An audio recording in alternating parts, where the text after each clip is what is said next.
Bienvenidos a esta mesa de discusión histórica sobre México, del colapso económico al viraje neoliberal en México en los años 80 y 90. Mi nombre es Nayeli Zulup y el día de hoy seré la moderadora de esta conversación. Hoy contamos con la presencia de 6 expertos en historia y ciencias sociales, que nos ayudarán a analizar y debatir sobre 3 temas importantes para nuestra historia. El número 1 es la ilusión de la modernidad y las consecuencias del modelo desarrollista estabilizador. El número 2, la lucha de las mujeres por sus derechos. Y el número 3, la tecnología y la ciencia en nuestro México. A continuación, les presentaré a las distinguidas autoridades que hoy nos acompañan y nos ayudarán a debatir. Número 1, el doctor Habib Trujeque, historiador especializado en la historia de México en el siglo XX. El número 2, a la doctora Alicia López, socióloga especializada en los estudios económicos y políticas públicas. El número 3, al doctor Abner, economista especializado en desarrollo económico y políticas públicas. Número 4, a la doctora Catherine Pestaña, historiadora especializada en la historia de las mujeres en México. Número 5, a la licenciada Neidy Tzul, especialista en la tecnología y comunicación. Y por último, a la doctora Cecilia Kup, socióloga especializada en los estudios de la ciencia y tecnología. A continuación, les mencionaré las reglas de esta mesa de discusión. Número 1, tiempo límite. Cada participante tiene un cierto tiempo límite para expresar su opinión, de más o menos aproximadamente 1 minuto. Número 2, no interrumpir a los demás y esperar a que terminen de hablar. Número 3, mantener la objetividad. Evitar ataques personales y comentarios ofensivos, entre otros. Número 4, respetar las opiniones ajenas. Respetar las opiniones de los demás, aunque no se esté de acuerdo. Y número 5, mantener la confidencialidad. No compartir información sensible o información confidencial fuera de la mesa de discusión. Ya sin más que decir, por el momento comencemos. Comenzaremos con el tema número 1, que es la ilusión de modernidad y las consecuencias del modelo desarrollista estabilizador en México. Para darles una pequeña introducción, hablaré un poco de este tema. El periodo de desarrollo estabilizador de 1954 a 1970 fue una época de crecimiento económico y modernización en México. Pero detrás de la fachada de éxito se esconde un problema profundo. El gobierno implementó la sustitución de importaciones, lo que creó una sensación de autosuficiencia y orgullo nacional, que también generó dependencia del Estado y la falta de eficiencia industrial nacional. La modernidad se centró principalmente en las ciudades, especialmente en la Ciudad de México, donde se construyeron rascacielos, se inauguró el metro y se expandió la red eléctrica. Sin embargo, esto contrastaba la imagen del campo y la falta de apoyo a los campesinos, lo que provocó la migración masiva hacia las ciudades y la creación del famoso cinturón de miseria que tomó a la capital. El modelo se mantuvo gracias a un sistema de un partido único que no permitía la disidencia. Pero la respuesta violenta del Estado, el movimiento de 1968, demostró que el modelo no es capaz de evolucionar ni escuchar a una sociedad que ya no es la misma de 1950. Las consecuencias económicas, como la deuda política y la falta de competitividad de la industria nacional, llevaron al colapso de este modelo. El milagro mexicano dejó una herencia agridulce, una infraestructura moderna y una clase media urbana, pero también un campo devastado, una industria poco competitiva y una estructura de gasto público que llevaría al país a severas crisis de los años 70 y los años 80. La modernidad fue incompleta y construyó sobre cimientos que ignoraron a la mayoría de la población. Bueno, después de escuchar esta pequeña introducción, me gustaría escuchar las opiniones de nuestros queridos expertos. ¿Qué opinan cada uno de ustedes acerca de este modelo?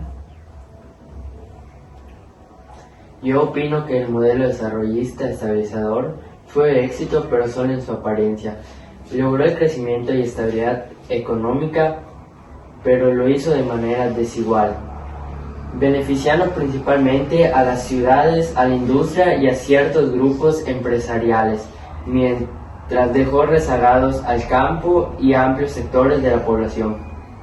Yo creo que este modelo llamado el milagro mexicano se basó en la explotación de recursos naturales y se concentró en crear grandes cosas olvidando a los campesinos. Durante ese tiempo el peso devaluó de gran manera y el modelo se olvidó por completo en los campesinos. Se concentraban en grandes proyectos como la creación de grandes presas de agua, mientras que el campo carecía de agua. El modelo de alrededor fue muy importante durante unas décadas, pero solo se centró en toda la riqueza en un solo lugar, mientras que el campo y los campesinos se daban olvidados y fue una de las decadencias que tuvo ese modelo. Yo opino que fue un modelo que dio crecimiento y modernización aparente, pero al campo, limitar participación social y depender del Estado terminó siendo desigual, insostenible y con grandes consecuencias a largo plazo. Pues como bien se mencionó, el modelo tuvo un impacto mixto, como la mayoría de los proyectos nos traen ventajas y desventajas. Por un lado nos dio un desarrollo económico en las infraestructuras, manufacturación, pero negativamente creó una dependencia de inversión extranjera y nos trajo desigualdades, problemas ambientales. Básicamente, aunque el modelo desarrolló nuestra economía, también no logró distribuir equitativamente las riquezas en todos los lugares de México. Se centró más en ciudades que en los campos. Este modelo dio la impresión de progreso económico, pero ese progreso no era para todos, sino que se centró en cierta parte de la población. Muy bien, agradezco sus opiniones y ahora pasamos a la sección de preguntas por parte del público. El impacto económico de este modelo, que logró impulsar el crecimiento de México, ¿a qué costo? Yo creo que al costo del peso, porque como se sabe, este modelo hizo que el peso de un día para otro devaluara del cambio por el dólar de valer 8.45 pasó a costar 12.50. Al costo de olvidar a la población rural, o sea, en quedar al olvido al campo. Okay. Pasamos a la siguiente pregunta. Este modelo tuvo un impacto negativo en el ambiente, en la agricultura. ¿Cómo se podría evitar?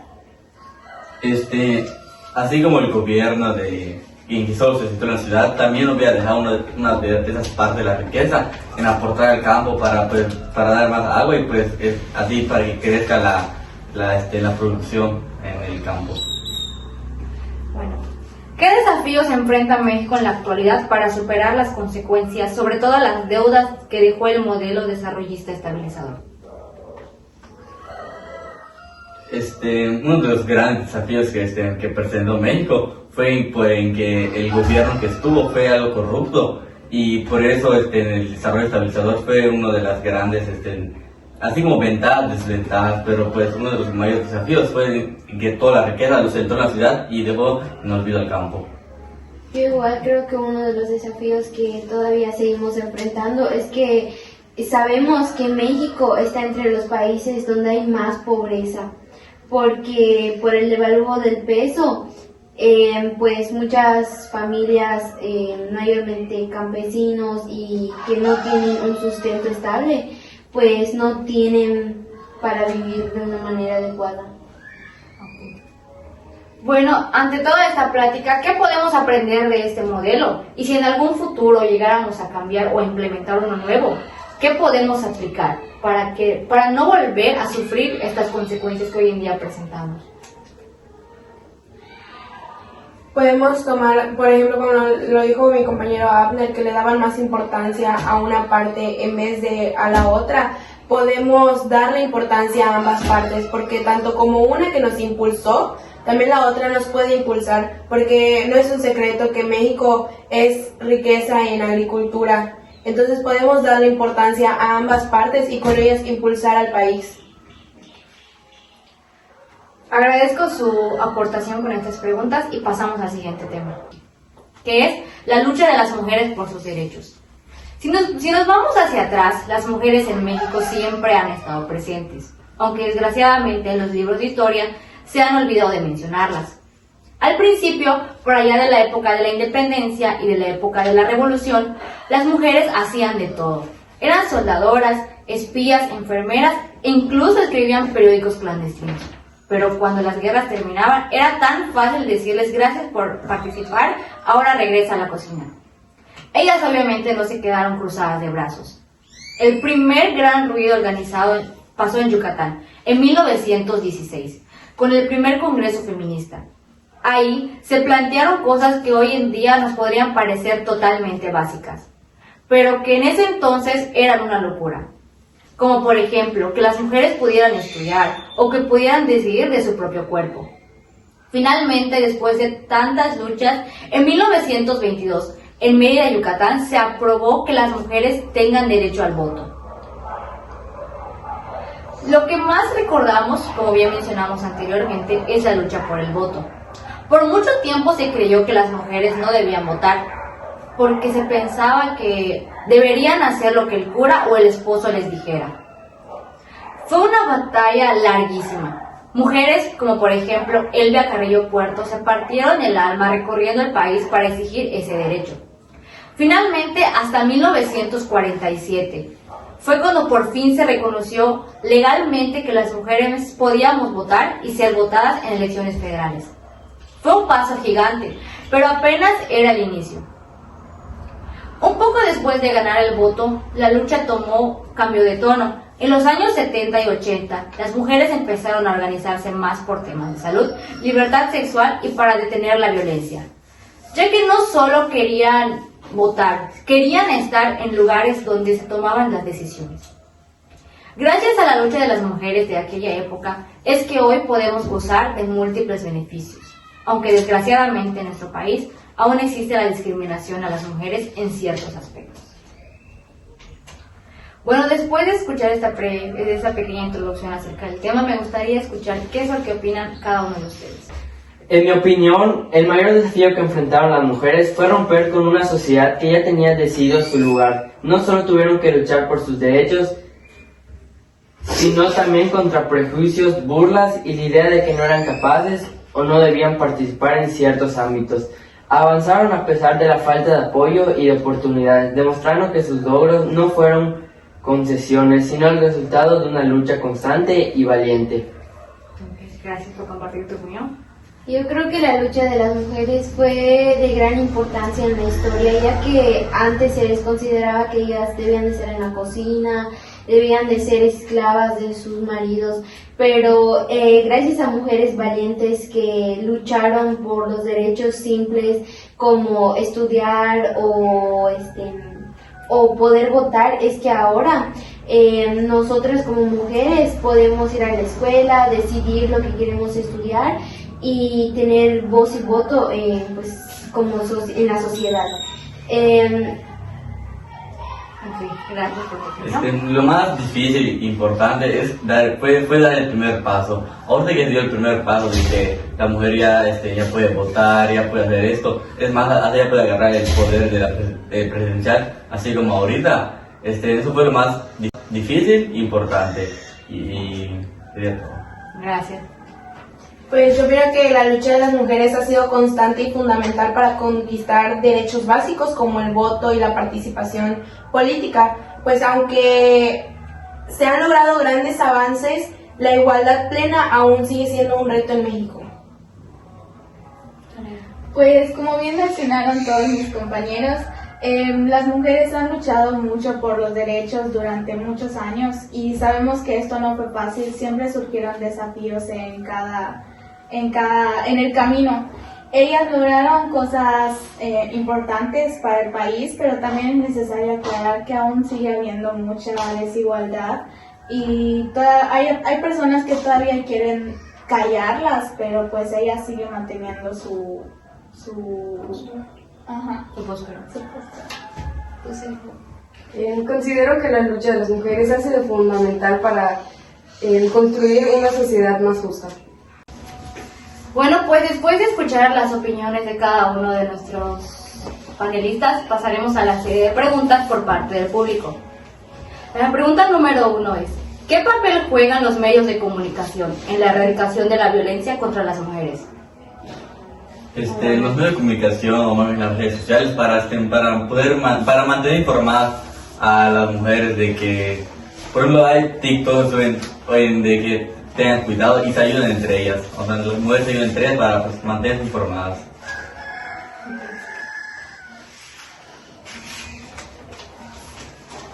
Pues dan a conocer problemáticas, abusos y a través de las redes sociales para, bueno, eso en algunas ocasiones ha ayudado a que se haga justicia. ¿Pasamos? Perdón. Yo creo que igual, así como decían mis dos compañeros, que las mujeres, las feministas suben sus marchas, suben cómo detectar si tú estás siendo controlada por alguien solo por ser mujer o si estás siendo discriminada. Y yo creo que como lamentablemente todavía hay personas que no saben poner límites o en qué momento ya se están aprovechando de ellas. Yo creo que cuando leen esas informaciones que lo suben, gracias a ello es que muchas mujeres se pueden dar cuenta de que estaban cegadas por algo y no se habían dado cuenta de la discriminación por la que estaban pasando. ¿Cómo han utilizado las mujeres mexicanas las redes sociales para visibilizar sus luchas y demandas?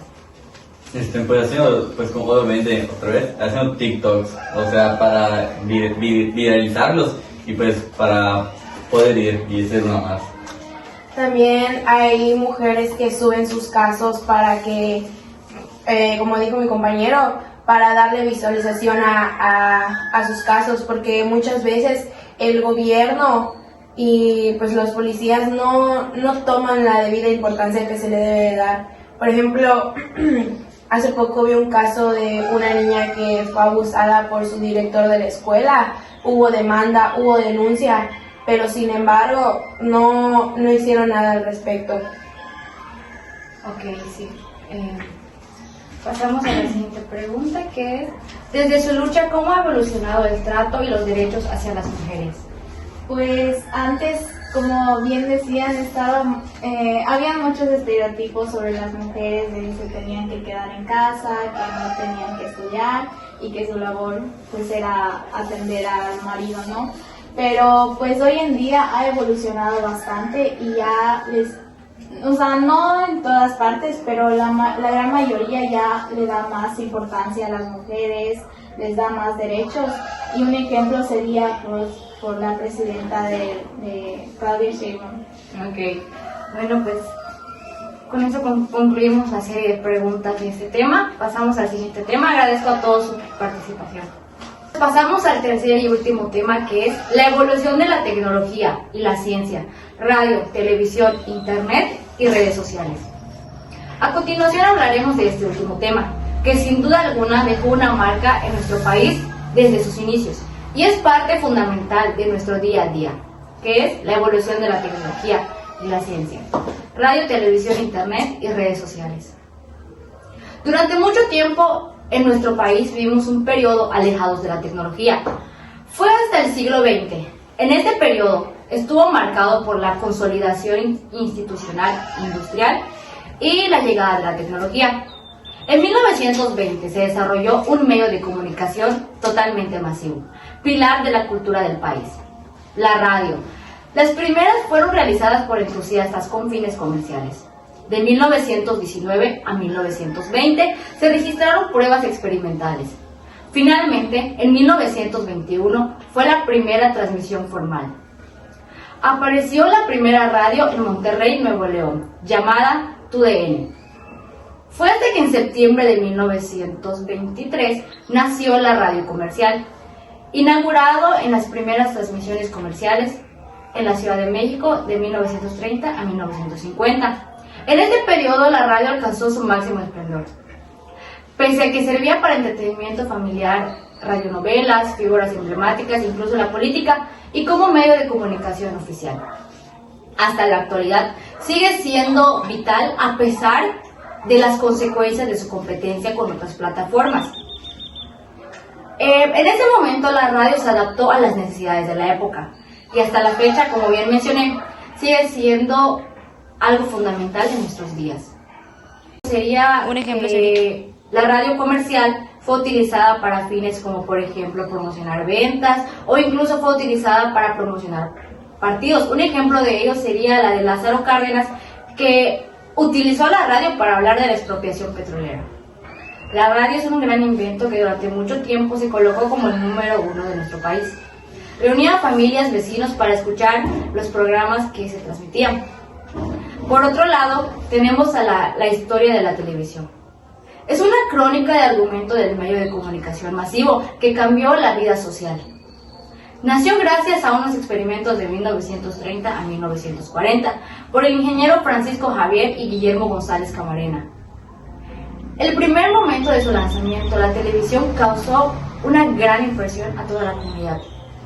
Lo más destacado fue la televisión a color, creada por Guillermo González Camarena el 7 de septiembre de 1946. Y la primera transmisión formal en vivo y a color fue transmitida por el Canal 5. La televisión tuvo un gran poder, ya que lograba de alguna manera influir en los espectadores. Por ello, es que hasta la fecha ha actuado como poder ficticio, debido a su estrecha relación con los comercios mediáticos y el poder político. Gracias a ello, mucha gente cree en lo que la televisión muestra, sobre todo por parte de los gobiernos. En última instancia, tenemos al Internet y a las redes sociales. El Internet y las redes sociales han transformado a la sociedad mexicana. En 1982, Max Díaz se conectó a ARPANET y en 1888, en el Tecnológico de Monterrey se conectó a Internet por primera vez. Para el día de hoy, 96.2 millones de mexicanos usan redes sociales. Un ejemplo sería WhatsApp, Facebook y TikTok, las más populares. ¿Qué opinan ustedes acerca de la evolución de la tecnología? Pues en mi opinión, la evolución de los medios de comunicación en México nos ha dado más voz y más acceso a la información, pero también nos ha hecho más vulnerables a la manipulación. Antes la radio y la televisión imponían una sola versión de la realidad. Hoy en día, con el Internet y las redes, existen muchas voces, pero no siempre informando con información confiable. Yo opino que la radio, la televisión y el internet fue de gran ayuda para nuestro país, pues mejoró la comunicación y permitió que dé paso a la imaginación. Pero también puede llegar a afectar en la desinformación y la manipulación, así como decía mi compañero. Porque antes se sabe que el PRI y la televisión estaban como asociados para que mediante lo que se pasaba en la televisión, de manera como que muy sutil, como que se manipulaba a la gente, porque pues si tú ves constantemente algo, tú vas a creer que es algo normal, y de ahí es cuando nos pueden manipular la forma en cómo vemos ciertas cosas, cuando en realidad son cosas que podrían estar mal. Claro. La evolución de la tecnología ha sido de gran manera como de una mala manera. Por ejemplo, ahora hemos llegado hasta a esta altura de la inteligencia artificial y todos los problemas que nos ha traído. Puedes ver eso, pero puede estar pasando otra cosa. No siempre nos dan la buena cara, no siempre nos dan la información. Concluimos con los puntos de vista y ahora pasaremos a la parte de las preguntas por parte del público. ¿Cómo influyó la radio en la formación de la identidad cultural mexicana en la primera mitad del siglo XX? La radio ayudó a unificar a México en la primera mitad del siglo XX al difundir un mismo idioma, música y valores. Popularizó tradiciones como la música ranchera o los corridos y fortaleció en sentido nacional, llegando incluso a zonas rurales donde no había otros medios. Okay. La siguiente pregunta es, ¿cómo se relacionó la radio con la política en México durante la época de la Revolución? la radio pues para como no todos podían ir a los mítines y políticos, pues para sonar a la radio y pues ahí poner sus propuestas y pues se escucha ya el meeting, o sea, para mantener informados a las personas. Bueno, la tercera pregunta es, ¿qué impacto para ustedes tuvo la llegada de la televisión a color en México? Pues mi mamá me tiene contado una historia que pues ella no tenía televisión ni nada, pero sus vecinos fueron uno de los primeros que compraron televisión en donde ellos vivían y pues era a color y pues para ellos tuvo mucho impacto porque era algo nuevo, algo que recién veían, o sea, podían ver colores en las teles en las que pues normalmente se veía blanco y negro y pues ya se veía a color. No era la gran tecnología como lo es hoy en día, pero sin embargo sí fue algo revolucionario en el momento. ¿Cómo han cambiado los contenidos de la radio y la televisión en México en las últimas décadas?